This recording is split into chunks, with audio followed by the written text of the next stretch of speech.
He has been part of our conference for a few years now. We've contracted with him for a few more. He makes my job so easy. You don't have to worry about anything, and he goes in and our audience reacts so well to him. He can pick up the vibe of your attendees and just make it all mesh together so well. It has been an absolute pleasure to work with him, and I'm glad he's agreed to come back. Ladies and gentlemen, please welcome Mr. Jeff Havens.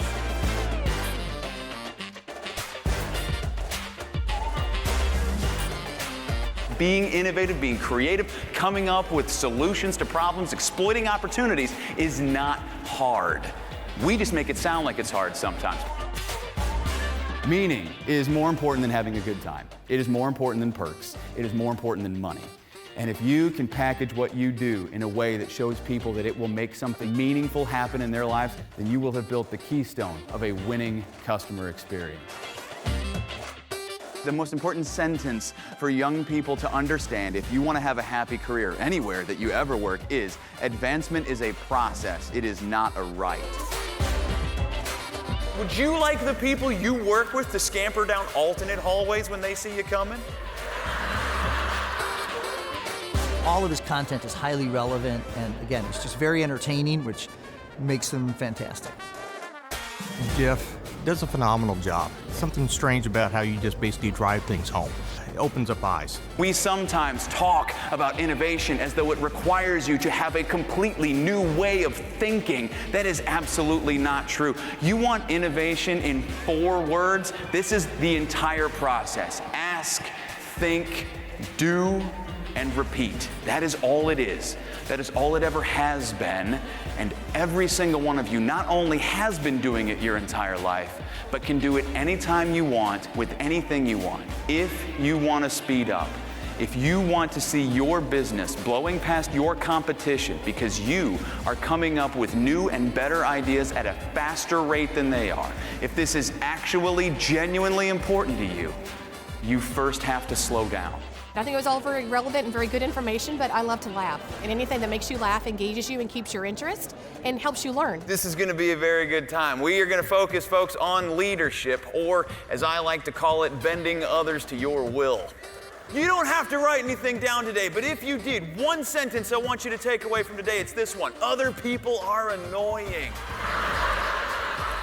That's why we live in separate homes. His presentations are always, they make you laugh, but they always have a point behind them. The rules that govern our personal relationships are the same rules that need to be governing our professional relationships. Now, I'm not saying you're going to have the same kind of relationship. Obviously, you're not. What I'm saying is the rules that build, strengthen, and sustain relationships.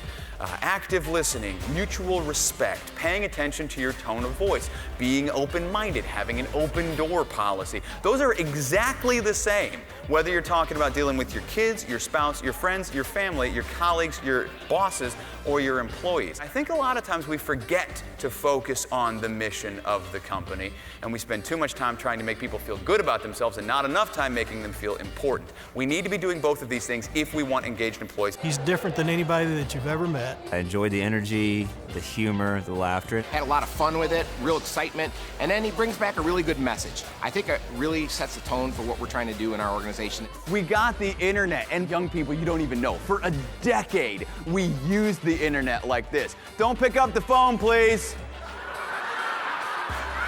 For you older people, for me, for everybody who, like I said earlier, who developed a sense of self before the internet really started taking off, the world is changing faster now than it used to.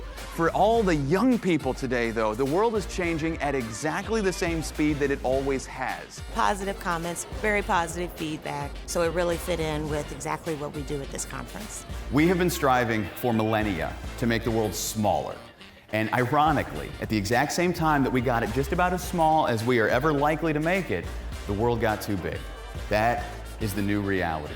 Let us look at the chronology of human invention. We have the radio, television, people in space, wheels on luggage. We put wheels on the moon before we put it onto luggage. I want to thank you guys very much.